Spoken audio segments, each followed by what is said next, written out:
મારા વાઇફ છે સુરત દોશી સાહેબના પેશન્ટ અમે આવ્યા એની પાસે.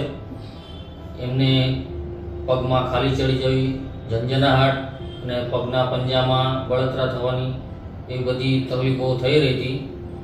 એના માટે અમે સુરત દોશી સાહેબ પાસે આવ્યા. એમણે અમને સમજાવ્યા, ઓપરેશનની બધી જાણકારી આપી, કેવી રીતના ઓપરેશન થશે, ઓપરેશનના જોખમો સમજાવ્યા. પછી ઓપરેશન કર્યું. એના પછી બીજા દિવસે એમને રજા આપી અને એના 1 થી 2 મહિના પછી એમને અત્યારે 90-80% સારી રાહત મળી રહી છે. ત્યારે 3 મહિના થયા છે, 990 પર સારું છે. હવે કાંઈ પગમાં બળતરા કે ઝંઝનાહટ એવી કાંઈ તકલીફ એમને થઈ નથી રહી.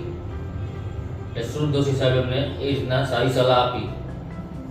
ઓપરેશન સક્સેસફુલ ઓપરેશન સક્સેસફુલ થઈ ગયું અને કોઈ પણ અત્યારે કોઈ જાતની તકલીફ છે નહીં.